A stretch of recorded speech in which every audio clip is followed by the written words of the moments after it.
This is a place where those who suspect they're innately wise, brilliant and powerful come to learn how to transform their lives, one cognition, one realization and one blinding flash of the obvious at a time. We are the innovators, the record breakers, the world makers and creators of all kinds. We supersede the suppressive worldview of mass ignorance and awaken the strength within. We are waking up to our innate secrets. My name is Dr. Mark Postles and welcome to the Innate Secrets podcast. Have you ever been distracted from your purpose? Distracted by other things, bright shiny objects, stuff that has low value but it imposes on you. It takes over your email list, your friends dropping by, the easier things to do on your to-do list. So these distractions then are a real challenge, aren't they? Let's just have a look at them. So distractions really are the distinction between am I a generalist or am I a specialist? And in any given context then, are we generalizing and being everything to everyone, and which I think is a real trap for those people who are in the heart space businesses or looking at supporting and services and so forth, that you really want everyone to do well and you want to please everyone.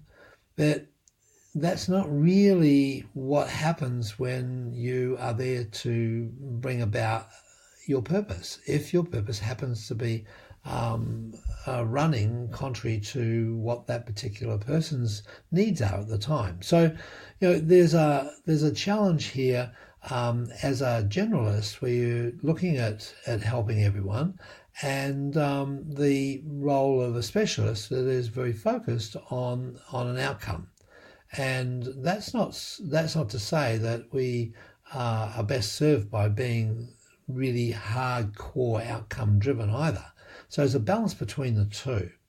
Patton, for example, George Patton, the military man, he said, well, look, you must be single-minded. Just drive for one thing on which you've decided. It's quite simple. You have a purpose, you have a job to do, you have a role, just go for it and go 100%. And that would define a strategy that's very useful for many people, in his case in the military, but when we're doing high-level sports or even local club sports, it's like get in there and focus and do it. Don't be distracted by all the things that are around, all the bright shiny objects and all, that happen to get in our way.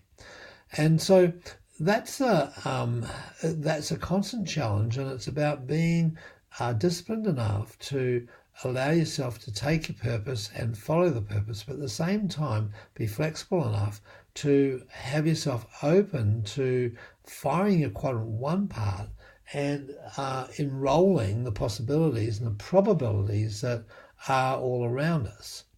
So the heart is the big resonator with purpose. Like the heart is a mechanism which we all have within us, and it's a neurological processing center.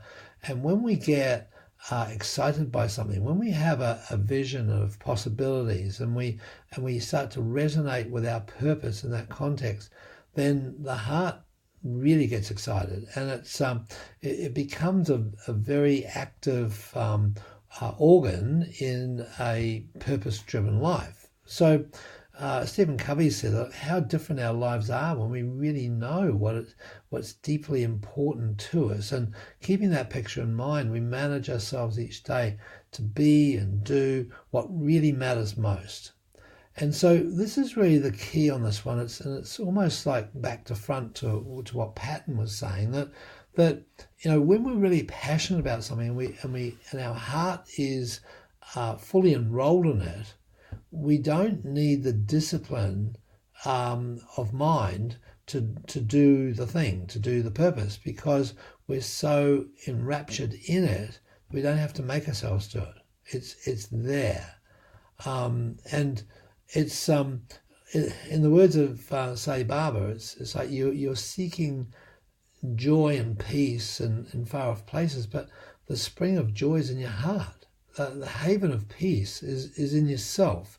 And so allowing that that energy of self, the energy of the heart, to enroll in the task, to enroll in the present time activities, and be totally with it, allowing that heart space to open up and to flow, then so it does weird things to time. Time sort of shifts, and we no longer have to make ourselves do certain things. And I'm sure that you've had this experience of when you're in that moment, in that zone, things are effortless. There's not an effort to bring about certain behaviours that are consistent with your purpose. It just flows.